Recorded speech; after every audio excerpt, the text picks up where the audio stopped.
What's up, everybody? Brady Figuel here, coming at you with a review of the new Mushroomhead record called The Devil. It was released this past Friday, August 9th. Mushroomhead is a band that I very much empathize with. I think people forget that they were literally one of the first nu metal bands. Their first album was 1995, just a year after Korn's first album. But they did not have nearly as much success as their peers. And even nowadays, Slipknot, for example, has 24 times almost the amount of monthly listeners on Spotify than Mushroomhead does. So they really are a band that I always root for. Their last album in 2020, A Wonderful Life, was a bit lukewarm for me. I didn't really find a whole lot to latch onto, although the one song on that album that I really fucking loved was the second single, The Heresy. That song really played into what I believe are Mushroomhead's strengths, which is taking this heavier, slightly industrial nu metal sound and adding these kind of slightly avant-garde influences, as well as these moody, sinister passages. And that song, it was that piano line that really made it all the way home for me. So getting into this album, but also kind of widening the scope as far as Mushroomhead's discography in general. In this review, I'm definitely going to be getting into a lot of the reasons that I think they just weren't as successful as those other bands, as their peers. That being said, though, the best thing about this new album called The Devil is those kind of laid back, more avant-garde, I don't want to say prog because they don't really use many like odd time signatures or anything like that, but slightly avant-garde influences and sounds. Like the song Emptiness, for example, has these really cool like jazz passages almost in the verses with some more laid-back vocals and some piano lines in there. It sounds really good. UIOP, not sure what that stands for, but that song too, that one has some interesting kind of sinister sounding synth progressions that are contrasted with these pounding drums that give the song a really cool contrast. And the song Grand Gesture has some amazing chord progressions, some of my favorite chord progressions on the whole album, with those, again, those moody piano lines contrasted with those shimmering clean guitars that together give the song such like a desolate and depressing vibe. And Hideous is another one that has an interesting contrast. Those verses kind of have that like industrial-esque synth in the background that, at least to my ears, and this is an obscure reference, but I'm sure if this video gets at least the normal amount of views that my videos usually get, somebody will understand and agree with it. Like the game Halo. Like, I feel like when I listen to that verse in that song, I'm entering like a flood battle. I know that's super obscure, but I'm sure some people will understand it. So just right off the bat, there are some very interesting aspects to this album, and those aspects are my favorite parts of this album, and in my opinion, the highlights.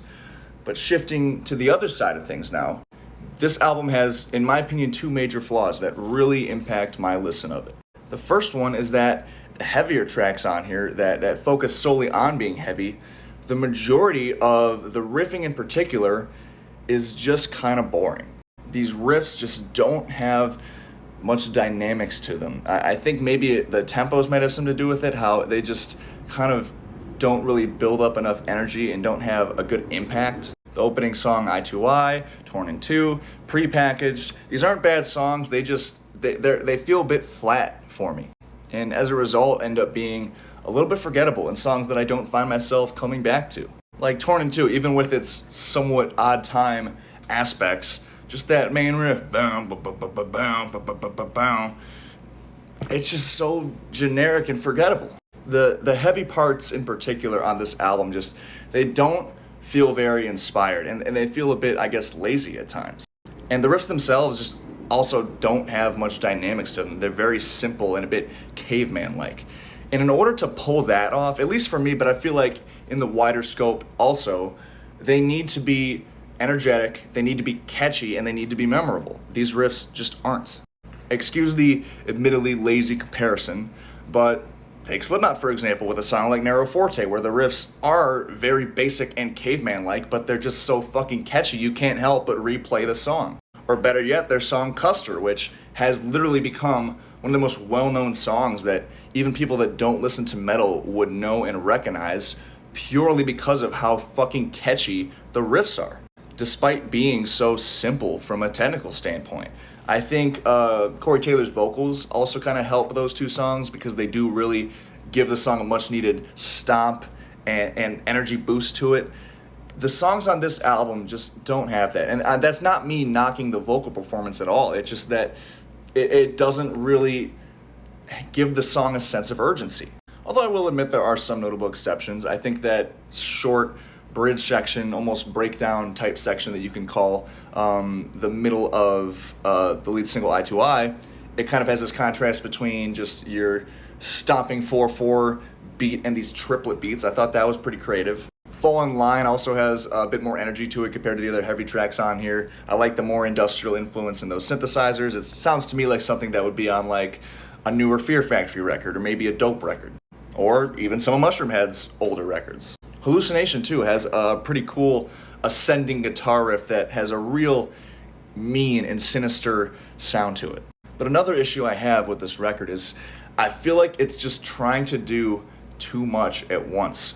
Like, there are so many conflicting sounds on this album, and when you also take into account the fact that there are 3 vocalists on here that sound very different from each other, it makes the album feel a bit sprawling and not very cohesive.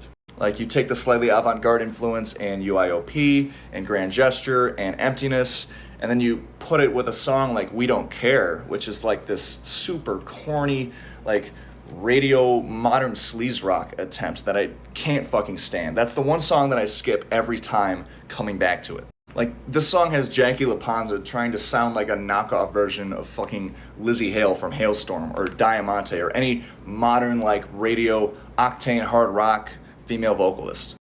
You pair that with the generic butt rock riffing and some really vague and generic lyrics like talk is cheap, silence is cheaper. You got the super corny hey vocals, which give the song like a super out of place, like southern rock vibe, which does not fit with the song but also the rest of the album. You also have the extremely bloated pseudo closing track on here, Shame in a Basket, which has some interesting ideas at times, but I'm sorry, this song does not need to be that long. To me, it's super obvious that when a band puts a long, drawn-out song at the end of a record, that they're trying to end the record on like this epic closing track without actually putting the mindfulness and songwriting into it. And just to be clear, some of my favorite songs are long fucking songs, like Trivium Shogun, Gojira, Art of Dying. Between the Buried and Me has a bunch of songs like that. Alter Bridge does as well. Like, so maybe it's just that when these songs fall flat, they just really put a bad taste in my mouth. But getting back to the point I was making, having all of these different sounds on this album makes the album feel so, like, disjointed. I feel like I'm listening to a compilation album by several different bands rather than a cohesive, full body of work that's meant to be presented as a unit.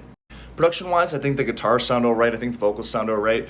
The one thing that really fucking irks me on this record production-wise, though, is the fucking drums. Those bass drums are so fucking clicky. It's just annoying. Like, it sounds like someone tapping on the fucking desk that they're recording a music review on. So that might be another thing that just really irks me about specifically the heavy parts in general, because when you have those super clicky double bass drums behind these boring riffs, it just knocks the wind out of the song and the album. And any momentum that is built up by the parts that I do genuinely enjoy is just instantly killed off by that.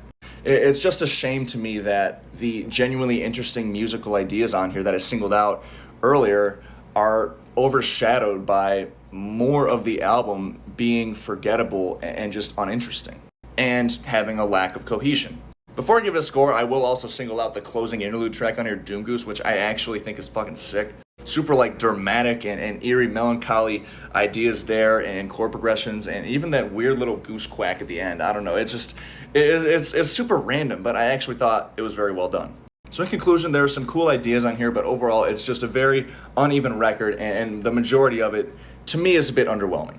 So for that reason, I'm going to score this album a 13 out of 30. As always, thank you guys very much for watching. Please subscribe for more content like this. I have lots of music reviews coming up. I also do discography rankings, single reactions, so much more stuff. So please subscribe. And once again, thank you very much for watching, and I will see you guys later. Peace.